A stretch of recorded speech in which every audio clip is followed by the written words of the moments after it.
பாலும் தெளிதேனும் பாகும் பருப்பும் இவை நாளும் கணந்துனக்கு நான் தருவேன்.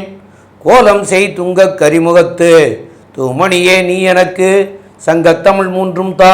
ஸ்ரீ பகவதி யூடியூப் சேனல் நேயர்களுக்கு ஹரிஹர சர்மாவின் பணிவான நமஸ்காரங்கள். சக்தி ஜோதிட குழுவின் சார்பாக குரு பெயர்ச்சி பலன்கள் பார்ப்பதற்காக அடியேன் சக்தி சுவாமி ஆகிய நானும் டாக்டர் ஹரிஹர சர்மா ஐயா அவர்களும் ஆஸ்ட்ரோ KS ஐயங்கார் அவர்களும் வந்திருக்கின்றோம். இந்த குரு பெயர்ச்சியானது 11/5/2025 முதல் 26/5/2026 வரை உள்ளது. இப்போ இந்த குரு பெயர்ச்சி பலன்களை கலந்துரையாடலாக நாங்கள் 3 பேருமா பேசுகிறோம். அப்போ இந்த கலந்துரையாடல்லையும் என்னென்னு கேட்டிங்கன்னா, குரு இப்போது ரிஷபத்திலேருந்து மிதுனத்துக்கு போகிறாரு. அப்போ அந்த மிதுனத்தில் இருக்கிறதுனால ஒவ்வொரு ராசிக்காரர்களுக்கும் என்ன பலன்கள் செய்வார், அந்த ராசிக்காரர்களுக்கு குரு பார்க்கக்கூடிய இடங்களுக்கு பார்வையினுடைய பலன்கள் என்னென்ன அப்படிங்கிறத பற்றியும் இப்போ விரிவாக 11/5/2025 26/5/2026 வரலும் சற்றேறக்குறைய குரு பகவான் 360 நாள் இடம் மாறுறாரு.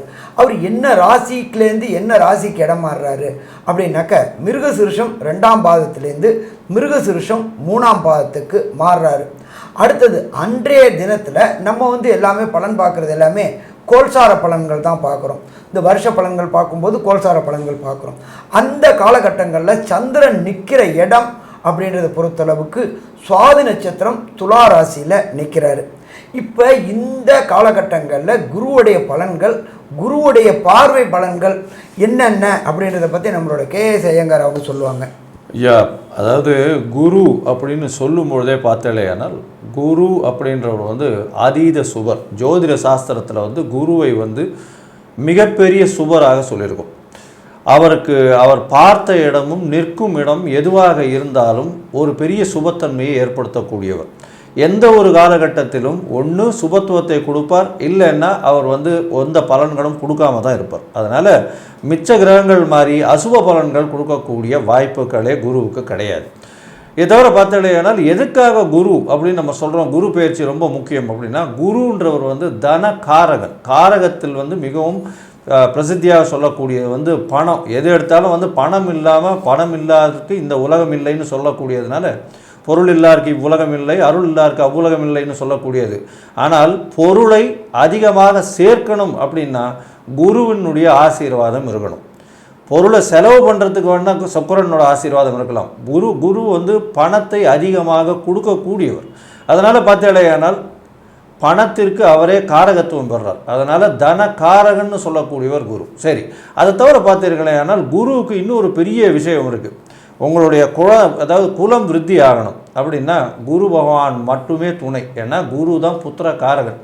ஒரு குலம் விருத்தி ஆகிறதுக்கும் உங்களுடைய வீட்டினுடைய செல்வங்கள் விருத்தி ஆகிறதுக்கும் எல்லா விஷயங்களுக்கும் குரு ரொம்ப முக்கியமானவன்றதுனால தான் குரு பெயர்ச்சியும் சரி, உங்களுடைய ஜாதகத்தில் குருவினுடைய தன்மையும் எந்த அளவுக்கு முக்கியமானது அப்படின்றத புரிஞ்சுப்பீங்க. இப்போ குரு மாறினாக்க இரவோட இரவாகவே பலன் கிடைக்குமா, இல்லை எப்படி கிடைக்கும்? அருமையான கேள்வி கேட்டிருக்கீங்க. அதாவது இப்போ குரு மாறுதலை பார்த்தீர்களேயானால் உங்களுக்கு மாற்றங்கள்ன்றது பார்த்தீங்கன்னா ஒரு மாதத்துக்கு முன்னாடியிலேருந்தே மெதுவாக உங்களுக்கு பலனை கொடுக்க ஆரம்பிச்சிடுவார். அதை தவிர 11/5 அன்னைக்கு அவர் மாறுறார் அப்படின்னும் போது பார்த்தீங்கன்னா அன்னையிலிருந்தே உங்களுக்கு எல்லா விதமான சௌபாகியங்களும் சேர்ந்தே தீரும். ஏன்னா குரு பார்க்க கோடி நன்மை, குரு இருக்கும் வீட்டை பெரிய ஏற்றத்துக்கு கொண்டு போகிறார். இதில் என்ன பெரிய விஷயம் அப்படின்னா, குரு பகவான் எந்த ஒரு லக்னத்துக்கும், அவர் லக்னத்தில் பார்த்தாலும் சரி, அவர் லக்னத்தில் தனியாக இருந்தாலும் சரி, குரு இருக்கக்கூடிய லக்னத்தில் இருந்தாலும் சரி, 2 விஷயங்களும் பார்த்தீங்களேனால் ரொம்ப பெரிய ஏற்றத்தை கொடுத்துடுறது. இதன் மூலியமாக பார்த்தீங்கன்னா குரு அப்படின்னு சொல்லும் பொழுதே அந்த நேர்மைத்தன்மை, அதாவது டிசிப்ளின்டு ஒர்க்கிங், இது எல்லாமே குருத்துவம் வாய்ந்த தொழில்னு சொல்லக்கூடியது. அதனால் அர்ச்சகராக இருக்கிறது, இந்த எஜுகேஷன் அதாவது படிப்பு சம்பந்தமாக ஆசிரியர்கள், ப்ரொஃபஸர்கள், அதை தவிர தங்க விற்பனை, இந்த மாதிரியான விஷயங்களுக்கெல்லாம் பார்த்தீங்களேனால் குரு மிகவும் முக்கியமான ஒருத்தர். குரு சொல்லி கொடுக்கறது, சொல்லி வைப்பதும் சொல்லி கொடுப்பதும், இது ரெண்டுமே அவருடைய தொழிலாக போகிறது. அதுதான் குருத்துவ தொழில்னு சொல்லக்கூடியது. சரி, இப்போ வந்து குரு பார்வைன்னு சொல்லிட்டே இருக்கோம் இல்லையா, அந்த குரு பார்வையை பற்றி கொஞ்சம் சொல்லுங்க ஐயா. ஐயா, குருவனுடைய பார்வை அப்படின்னு சொல்லக்கூடியது என்னன்னு கேட்டிங்கன்னா, அவர் இருக்கக்கூடிய இடத்துல இருந்து 5ஆம் இடத்தை பார்க்கிறார், 5ஆம் இடத்தை பார்க்கிறார், 7ஆம் இடத்தை பார்க்கிறார், 9ஆம் இடத்தை பார்க்கிறார். அப்போது 5, 7, 9 அப்படிங்கிறதுல வந்து எல்லா கிரகங்களுக்குமே 7ஆம் பார்வை இருக்கிறது. ஆனால் 5, 9ங்கிற பார்வை வேறு எந்த கிரகத்துக்குமே இல்லாத செயல்பாடு. அப்போது இப்போ என்ன சொல்ல வரீங்கன்னா, இப்போ மிதுன ராசிக்கு போகிறதுனால 5ஆம் இடம்னு சொல்லக்கூடிய துலாம், அதுக்கப்புறம் 7ஆம் இடம்னு சொல்லக்கூடிய தனுசு, அதுக்கப்புறம் கும்பம், இந்த 3 ராசியும் வந்து மிதுனத்திலிருந்து அவர் உட்காந்து பார்க்குறாரு. இதுதான் சொல்ல வரீங்க? ஆமாம். அப்படி பார்க்கறதுனால அவங்கவுங்களுடைய ராசிக்கு பார்க்குற போது அது வெவ்வேறு இடங்களாக வரும். அந்த வெவ்வேறு இடங்களாக வர்றதுனால அந்த வெவ்வேறு இடத்துக்கு உண்டான பலன்களை அவங்களுக்கு வந்து செய்யக்கூடிய வாய்ப்பை கொடுப்பார். ஐயா, இப்போ அந்த பாவங்களை வலுப்படுத்துவாருன்றீங்களா? கண்டிப்பாக பாவத்தை உட்கார்ந்து இருக்கிற இடத்துலேருந்து 5ஆம் பாவத்தை வலுப்படுத்துவார். அவர் உட்கார்ந்து இருக்கிற இடத்துலேருந்து 7ஆம் இடத்தை வலுப்படுத்துவார். அவர் உட்கார்ந்து இருக்கிற இடத்துலேருந்து 9ஆம் இடத்தை வலுப்படுத்துவார். கண்டிப்பாக நம்ம ஒவ்வொரு ராசிக்கும் பார்க்கணுமா ஐயா? எப்படி பார்க்கணும்? ஆமாம், ஒவ்வொரு ராசிக்கும் பார்க்கணும். அந்த ஒவ்வொரு ராசிக்காரங்களுக்கும் அது அவருடைய 5ஆம் பார்வை எத்தனாம் இடமா வருதுன்னு பார்த்தோம்னா தான் அந்த இடத்துக்கு உண்டான பலன்களை வந்து அவர் அதிகமாக செய்வார். அவர் நின்ன இடத்தை வலுப்படுத்துவாரா, பார்க்குற இடத்தை வலுப்படுத்துவாரா? ரெண்டையுமே. பார்த்த இடத்துக்கு பலன் அதிகம், ஆனால் நின்ன இடத்துக்கு பலன் குறைவுன்னு சொல்ல முடியாது. அது வந்து அவரோட தனித்த அந்தணனா இல்லாமல் அவர் வந்து வேறு யாரோடையாவது சேரும்போது அதிகமான நற்பலனையும் செய்யக்கூடியவராக மாறிடுவார். ஐயா, அருமையாக சொன்னீங்க ஐயா. அதாவது இருக்கிற இடத்தையும் வந்து அதீதமாக சுபப்படுத்துவார், பார்க்கக்கூடிய இடத்தையும் நல்லபடியாக பண்ணுவார். இதில் அதில் வந்து என்னன்னு கேட்டிங்கன்னா, தனித்த அந்தணனாக இருக்கிறத விட அவரோட இன்னொரு கிரகம் சேரும்போது அவருடைய பலம் கூடுதலாகுது. சரி சரி. அதில் இன்னொரு விஷயம் பார்த்தீங்கன்னா, இப்போ இது இப்போ 5ஆவது பார்வைன்னு சொல்கிறோம். இந்த 5ஆவது பார்வையில் என்னையா வருது, என்னென்ன, அதாவது 5ஆம் இடம்னு சொல்லக்கூடியதில் வந்து என்னென்ன விஷயங்கள் வருது? நம்மளுடைய ஜோதிட சாஸ்திரத்தில் சொல்லி இருக்கிறது 5ஆம் இடம்ன்றது பூர்வ புண்ணிய புத்திரஸ்தானம் அப்படிம்போம். எப்பொழுதுமே நமக்கு ஒரு நற்பலன்கள் கிடைக்கணும் அப்படின்னா நாம் பேங்கில் போட்டோம்னா நம்ம குழந்தைங்க அனுபவிக்கும். அதே போல் நம்மளுடைய மூதாதையர்கள் நமக்கு ஏதாவது நல்லது செஞ்சுருந்தாங்கன்னா அவங்க என்ன நல்லது செஞ்சுருக்கிறாங்க அப்படின்றத காமிக்கிறது பூர்வ புண்ணிய புத்திரஸ்தானம். அதை தவிர பார்த்தோம்னாக்க குலதெய்வ ஸ்தானம்னு சொல்லலாம். ஒருத்தருக்கு குலதெய்வம் என்ன அறிகிறது ஜோதிட சாஸ்திரத்தில் அப்படின்னா அவங்களுடைய 5ஆம் பாவம் எப்படி இருக்குது, 5ஆம் பாவாதிபதி எப்படி இருக்காரு, 5ஆம் பாவாதிபதி என்ன நட்சத்திரம் வாங்கி இருக்கிறாரு, இதை வச்சும் குலதெய்வம் கண்டுபிடிக்கலாம். ஒரு சில பேருக்கு குலதெய்வம் போகிறதுக்கு தடங்கல்கள் வரும். அந்த தடங்கல்கள் குரு பார்க்கும்போது விலகும். அதாவது ஜனன குரு இல்லை, கோல்சார குரு பார்க்கும்பொழுது விலகக்கூடிய தன்மைகளும் உண்டு. அப்போ இந்த 5ஆம் இடம்ன்றது பூர்வ புண்ணிய புத்திரஸ்தானம். ரொம்ப நாளாக கல்யாணமாகி திருமணமாகி புத்திர பாக்கியம் இல்லாதவங்களுக்கு புத்திர பாக்கியம் கிடைக்கக்கூடிய வாய்ப்புகள் உண்டு. அவரே புத்திர காரனாக போயிட்டார். ஐயா, எனக்கு ஒரு சின்ன டவுட்டியா, ஒரு சில ஜாதகத்தில் 5ஆம் இடத்துல தனித்து விடப்பட்ட கேது இருப்பார். அவங்க நாம் என்ன சொல்லுவோம்னாக்கா புத்திர பாக்கியம் கிடைக்காது அப்படின்னு சொல்லுவோம். ஆனால் கோச்சார குரு பார்த்தா கிடைக்க வாய்ப்பு உண்டா? அதை பற்றி கொஞ்சம் சொல்ல முடியுமா ஐயா? நல்லா சொல்லலாம். அதாவது ஜனனகால ஜாதகத்தில் 5ஆம் இடத்துல கேது இருந்து ஜனனகால ஜாதகத்திலேயே குரு வந்து அந்த கேதுவை பார்த்துட்டாலே கண்டிப்பாக குழந்தை கிடச்சிரும். அதே மாதிரி தான் இந்த கோச்சார குருவும் அந்த கேதுவை 5ஆம் இடத்துல இருக்கிற கேதுவை பார்த்துட்டா அந்த காலகட்டங்களில் அவங்களுடைய முயற்சிகள் இதுக்காக இருக்குமே. ஆனால் கண்டிப்பாக அந்த காலகட்டத்தில் குழந்தை கிடைக்காதுன்னு சொன்னாலும் குழந்தை கிடைக்கிறதுக்கு வாய்ப்புண்டு. நான் நிறைய பேருக்கு பார்த்துருக்குறேன். வாஸ்தவம் தான். இப்போ நம்ம எல்லாம் குழந்தைக்கு போயிட்டோம். இப்போது கல்யாணத்துக்கு குரு பார்வை முக்கியம்னு சொல்கிறாங்களே, அதை பற்றி உங்கள் கருத்து என்ன? கண்டிப்பாக ஐயா. அதாவது அதை வந்து என்ன சொல்லுவாங்கன்னு கேட்டிங்கன்னா குரு பலம்னு சொல்லுவோம். அப்போ இந்த குரு பலம்ங்கிறது என்னன்னு கேட்டிங்கன்னா அவங்கவுங்களுடைய ராசிக்கு இந்த குரு 2ஆம் இடத்தையோ 5ஆம் இடம், 7ஆம் இடம், 9ஆம் இடம், 11ஆம் இடங்களை பார்க்கிற போது குரு பலம்னு சொல்லுவாங்க. அந்த குரு பலம் இருக்கிற போது உங்களுக்கு வந்து அந்த உங்களுடைய ஜாதக பிரகாரம் 7ஆம் இடத்துக்கு பார்க்கிற கிரகங்களோ இல்லைன்னா 7ஆம் இடத்துல இருக்கக்கூடிய கிரகங்களுடைய புத்திகளோ திசைகளோ நடக்கிற காலத்தில் திருமணம் கூடக்கூடிய வாய்ப்புகள் மிக மிக அதிகம். ஐயா, இதில் சனி தொடர்பும் வரணும்னு சொல்கிறாங்களே? கண்டிப்பாக அதுவும் சனி தொடர்பும். ஏன்னா இப்போ வந்து அவங்களுக்கு இந்த 7ஆம் இடத்துல இருக்கக்கூடிய திசை நடந்துகிட்ருக்கலாம், இல்லைன்னா புத்தி நடந்துகிட்ருக்கலாம். அப்போது அதில் சனி திசையோ சனியினுடைய புத்தியோ சனியினுடைய அந்தரங்களோ வரலாம். இல்லைன்னா 7.5 நாட்டு சனியோ அர்த்தாஷ்டம சனியோ அஷ்டமத்து சனியோ நடைபெறலாம். அந்த மாதிரி இருக்கிற காலகட்டத்தில் கண்டிப்பாக திருமணம் நடக்கும். அதே போல் சுக்கிரனுடைய தொடர்பு வந்தாக்களும் திருமணம் நடைபெறத்துக்கு அந்த 7ஆம் அதிபதியில் தொடர்பு உண்டாலும் அது உண்டுன்றாங்களே, அது உண்மையாக? கண்டிப்பாக 7ஆம் இடத்து அதிபதியோட சுக்கிரன் சம்மந்தப்படுற போதும் கண்டிப்பாக திருமணம் அமையறதுக்கு உண்டான வாய்ப்புகள் உண்டு. ஐயா, அருமையாக சொன்னீங்க. அதாவது 5ஆம் பார்வை 7ஆம் பார்வையை பற்றி நல்ல விளக்கமாக சொன்னீங்க. இப்போ 9ஆம் பார்வையை பற்றி நான் கொஞ்சம் சொல்கிறேன். அதாவது 9ஆம் பார்வைன்னு எடுக்கும்பொழுது பார்த்தேன், ஆனால் அது வந்து பாக்கியஸ்தானம். அதாவது காலபுருஷ தத்துவத்தின் 9ஆம் வீட்டிற்கு அதிபதியே குரு பகவான் தான். ஏன்னா தனுசு வந்து குரு பகவானுடைய வீடு. இதனால் பார்த்தேனால் உங்களுக்கு தந்தையின் மூலியமாக வரக்கூடிய செல்வம், தந்தையின் மூலியமாக வரக்கூடிய எல்லா விதமான பேறுகளும் பார்த்தீங்களேனால் உங்களுக்கு 9ஆம் இடம் வலுப்பெற்று போயிருக்கணும். குருவினுடைய பார்வை இருந்துச்சுன்னா கேட்கவே வேண்டாம். இதை தவிர பார்த்தீங்கன்னா வெளிநாடு போய் படிக்கணும்னு நினைக்கக்கூடிய ஸ்டூடெண்ட்ஸு, வெளிநாடு அதாவது ஓடி போனவனுக்கு 9ல் குருன்னு வாக்கியமே இருக்குது. 9ஆம் இடத்த குரு பார்த்தாலோ இருந்தாலோ அவர்களுக்கு மிகப்பெரிய யோகத்தை கொடுக்கக்கூடிய காலகட்டமாக அமைய போகிறது.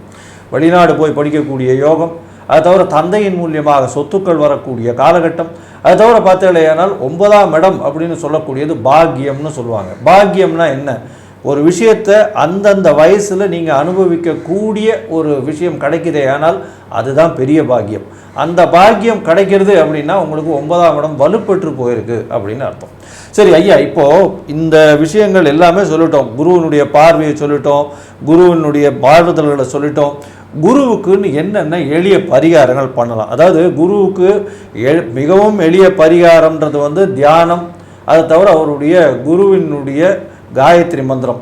குருவினுடைய காயத்ரி மந்திரம்னு சொல்லக்கூடியது ஓம் ரிஷபத்வஜாய வித்மஹே கிருணிஹஸ்தாய தீமஹி தன்னோ குரு பிரச்சோதயாத் அப்படின்ற ஒரு எளிய மந்திரம். ஒரு நாளைக்கு 3 தடவை சொல்கிறதும், இந்த குரு பெயர்ச்சி அடுத்த குரு பெயர்ச்சி வரலும் டெய்லி சொல்கிறது. அது தவிர வியாழக்கிழமை குரு ஹோரை காலை சூரிய உதயத்தின் முதல் மணி நேரம் அப்படின்னு சொல்லக்கூடியது குரு ஹோரை. அந்த குரு ஹோரையில் நீங்கள் இதை சொன்னீங்களே, ஏன்னால் தூங்கி எழுந்திரிச்சு உங்களுடைய காலை கடனை முடிச்சுட்டு கண்டிப்பாக குளிச்சுட்டு நீங்கள் சொல்லுவீங்கன்னா உங்களுக்கு குருவினால் வரக்கூடிய பிரச்சனை எதுவாக இருந்தாலும், குருவால் வரக்கூடிய பிரச்சனை என்ன இருக்கும்? ஏற்கனவே சொன்னோம், தனக்காரகன்னு சொன்னதுனால பைசாவுக்கு பிரச்சனையை கொடுப்பாரு. உங்களுக்கு பிரச்சனையாக இருந்ததுன்னா, இல்லைன்னா கடனை அதிகமாக வாங்க வைப்பார், இல்லை கடன் மூலியமாக பிரச்சனை வரும். புத்திரக்காரகன் குழந்தைகள் மூலியமாக பிரச்சனை வரும். இல்லைன்னா குழந்தை பிறக்கிறதுக்கு பார்த்துட்டு இருக்கவாளுக்கு அந்த இதுக்கு மெடிக்கல் ட்ரீட்மெண்ட் போகிறவாளுக்கு அவளுக்கு கொஞ்சம் பிரச்சனை வரக்கூடிய வாய்ப்பு. ஸோ இதை தவிர இந்த காயத்ரி மந்திரம் தவிர வேறு என்னென்ன எளிய? நம்மளுடைய இந்து சமயத்தில் அவங்கவுங்க பிறப்புக்கு அடிப்படையில் ஒவ்வொரு குருமார்கள் இருப்பாங்க, சமய குருமார்கள் இருப்பாங்க. அப்போ அந்த சமய குருமார்களை இந்த குரு பயிற்சிக்கு அப்புறம் கண்டு தொழுதுட்டு வர்றது ரொம்ப சிறப்பாக இருக்குமா? சிறப்பாக இருக்கும். சரி, இதை தவிர மடாதிபதிகள், அதே போல் சமய குருமார்கள், இதை தவிர படிக்கிற குழந்தைகளுக்கு பொறுத்தளவுக்கு புஸ்தகம் வாங்கி கொடுக்கறது, அதே போல் சுவாமிக்கு பொறுத்தளவுக்கு மாலைகள், அதுவும் வெள்ளை தொடர்புடையது, மஞ்சள் தொடர்புடைய மாலைகள், அதே போல் குரு காயத்ரி நீங்கள் சொன்னீங்க, குரு காயத்ரி சொல்லலாம். குரு பகவானை வணங்குறது, குருவுடைய அதிதேவதையான தட்சிணாமூர்த்திக்கு வாரம் வியாழக்கிழமை வியாழன் ஹோரையில் ஒரு 54 எண்ணிக்கை இல்லாட்டி 108 எண்ணிக்கை உள்ள வெள்ளை மூக்கு கடலை மாலை, அதாவது வெள்ளை கொண்டக்கடலை மாலை போடலாம். அதே போல் மாதத்துக்கு ஒரு ட்ரிப்பு வெள்ளை கொண்டக்கடலை சுண்டலை பண்ணி சுவாமிக்கு நைவேத்தியம் பண்ணிவிட்டு அதை பக்தர்கள் விநியோகிக்கும் போது வாய் வாழ்த்தாட்டாலும் வயிறு வாழ்த்தும் அப்படிங்கிற மாதிரி அந்த எளிமையான பரிகாரங்கள் செய்யும்பொழுது கண்டிப்பாக இந்த குருவுடைய தாக்கம் கூடும். குருவுடைய ஆதிக்கம் வந்துருச்சு, நம்மளுடைய மத குருமார்களுடைய அருளாசி கிடைச்சிடுச்சு அப்படின்னாலே தொடர் முன்னேற்றம் இருக்குமா? தொடர் முன்னேற்றம் இருக்கும். ஐயா, இவங்க 9ஆம் பாவம் சொன்னாங்க, இந்த 9ஆம் பாவம் வந்து உயர்கல்விக்குன்னு சொல்லலாமா ஐயா? கண்டிப்பாக உயர்கல்விக்குன்னு சொல்லலாம். 9ஆம் இடத்தை குரு பார்க்குற போது உயர்கல்விகள் வந்து அவங்களால நல்லா படிக்க முடியும். அதே நேரத்தில் அவங்களுடைய ஜாதகத்திலையும் அவங்களுடைய தசாநாதன், புத்திநாதன், அந்தரநாதன் இதெல்லாம் வந்து சரியாக இருக்கும் பட்சத்தில் இந்த 9 குரு பார்க்குற போது அந்நிய தேசமே போய் ஐயா படிக்க முடியும்னு சொன்னாங்க. ஏன்னு கேட்டால் அவரே வந்து காரகத்துவத்தில் 12க்கும் உடையவர். அதனால் வந்து கடல் கடந்து போய் படிக்கிறதுக்கும் வாய்ப்புகளை கொடுக்கக்கூடிய வாய்ப்புகள் மிக அதிகம். ஐயா, இந்த உயர்கல்வின்னு வரும்போது நம்ம காம்படிட்டிவ் எக்ஸாம் சொல்கிறோம்ல, நீட்டு, ஐஐடி, ஜேஇஇ, அரசு தொடர்புடைய வேலை, டிஎன்பிஎஸ்சி, யூபிஎஸ்சி, இது எழுதுகிறவங்களுக்கும் குரு ஒரு அருள் கிடைக்கிறதுக்கு ஏதாவது கண்டிப்பாக இருக்கு ஐயா. கண்டிப்பாக இருக்கிறது. ஏன்னு கேட்டால் 9ஆம் இடம்ங்கிறது பாக்கியம் அப்படின்னு சொன்னோம், பாக்கியஸ்தானம் அப்படின்னு. அப்போ பாக்கியம், அப்போ அந்த பாக்கியத்தை அடையக்கூடிய காலம். அப்போ 9ஆம் இடத்தையே குரு பார்த்தாலும் 9ஆம் இடத்திலே குரு இருந்தாலும் அந்த பாக்கியங்கள் வந்து நிச்சயம் அவங்களுக்கு கிடைக்கிறதுக்கு உண்டான வாய்ப்பு. அதாவது 9ஆம் இடம் அப்படின்னு சொல்லக்கூடியது வந்து தந்தை வழி முப்பாட்டனார் அவங்கெல்லாம் பூர்வ ஜென்மத்தினுடைய அது எல்லாத்தையுமே எடுக்கலாம்.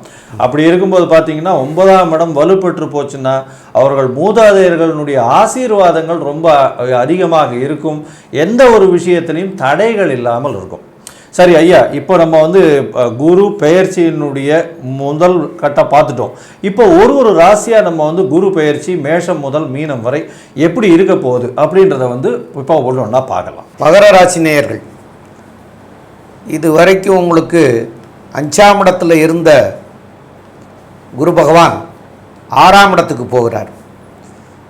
5ஆம் இடத்துல இருந்து உங்களுக்கு நன்மைகள்லாம் கொடுத்து கொண்டிருந்தார். இப்போது 6ஆம் இடத்துக்கு போகிறதுனால சின்ன சின்ன பிரச்சனைகளை தரக்கூடிய வாய்ப்புகள் உண்டு. இருந்தாலும் அவருடைய பார்வைகள் மிக அதிகம்.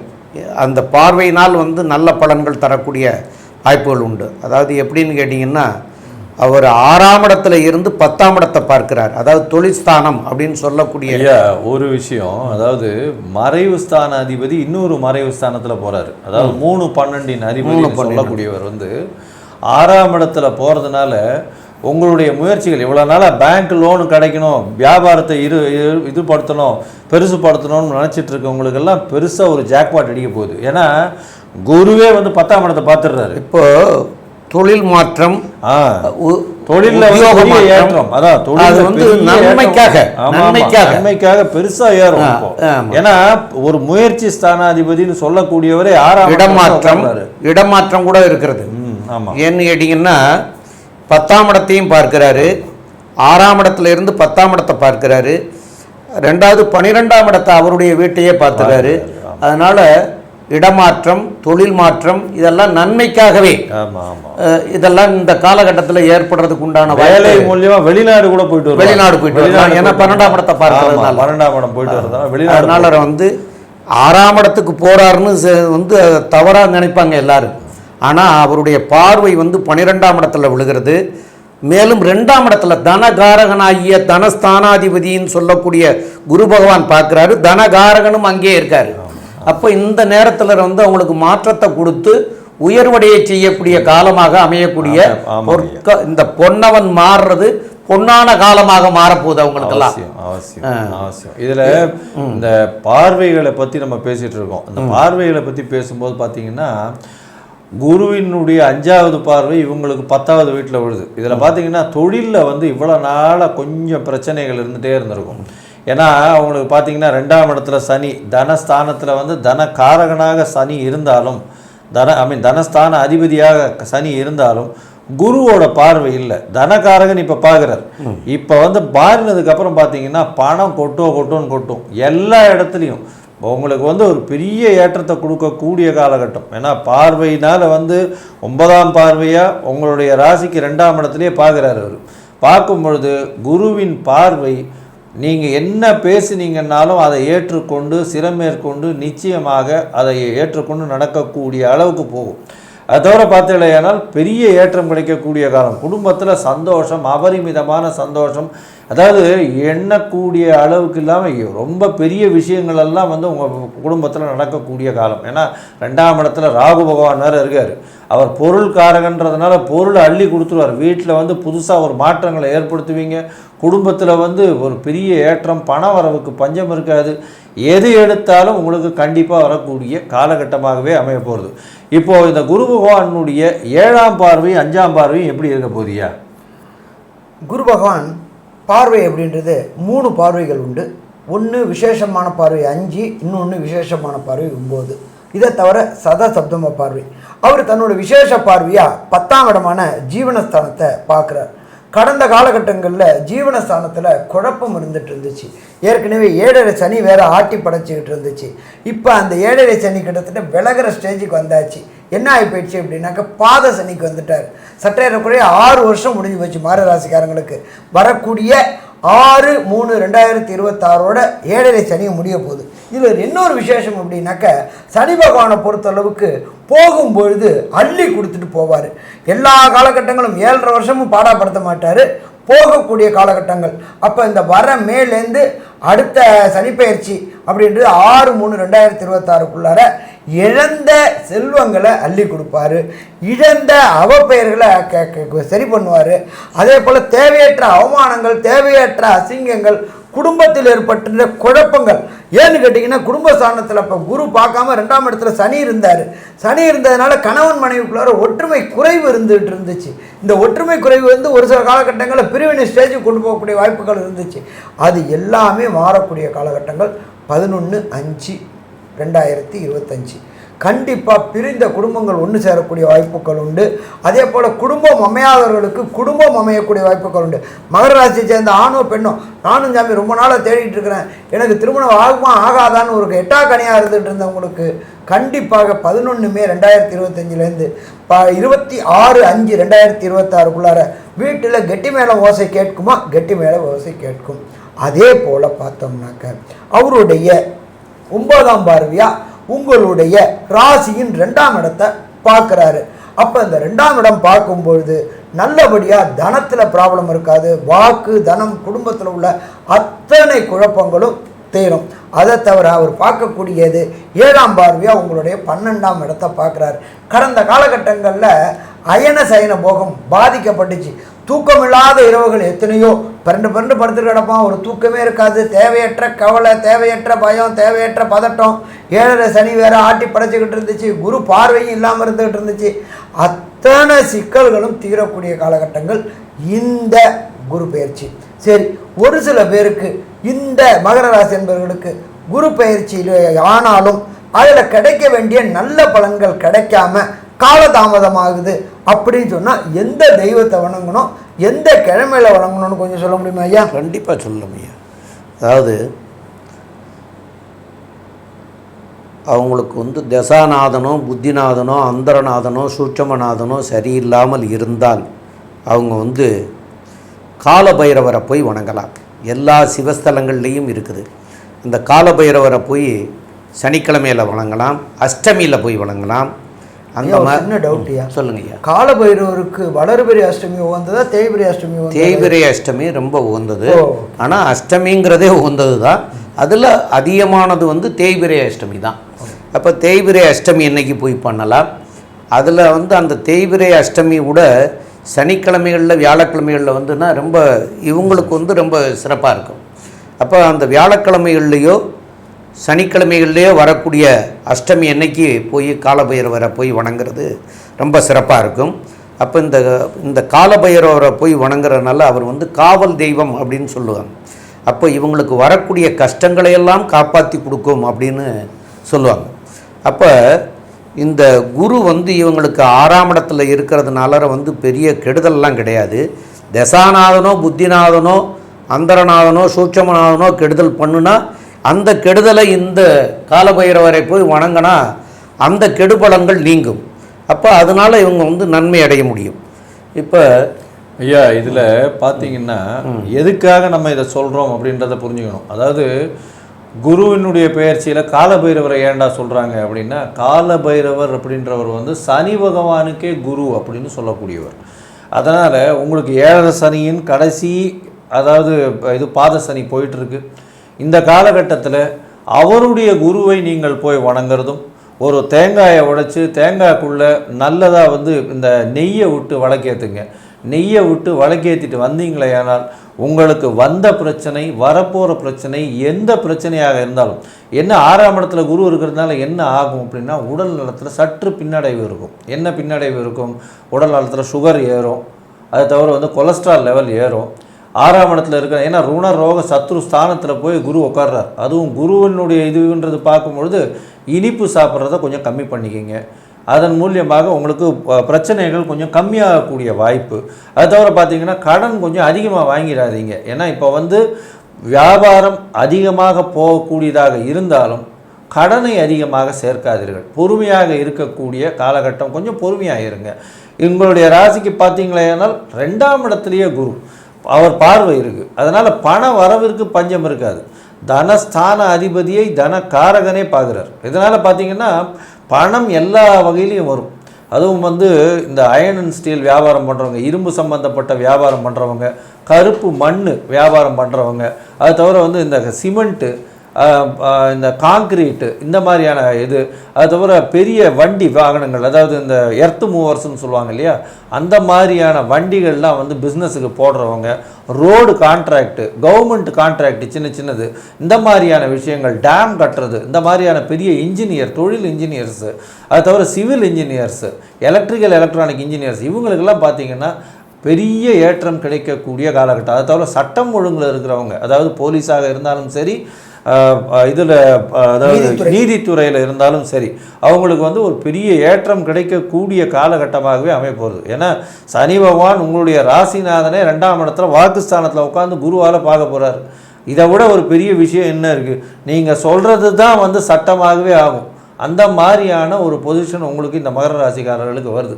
நல்ல ஒரு ஏற்றமான காலம் இருந்தாலும் இந்த காலகட்டத்தில் உங்களுக்கு பார்த்தலையானால் பேச்சில் சற்று கடுமை இருக்கும். ஜாகிரதையாக பேசுகிறது ரொம்பவும் நல்லது. ஏன்னா சனி ராகு 2 பேரும் இருக்கிறதுனால எடுத்தெறிஞ்சு பேசக்கூடிய மனப்பான்மை வரக்கூடிய காலகட்டமாக இருக்கும். அந்த ஒரே ஒரு விஷயத்தை கொஞ்சம் ஜாகிரதையாக பார்த்துக்கிறது நல்லது.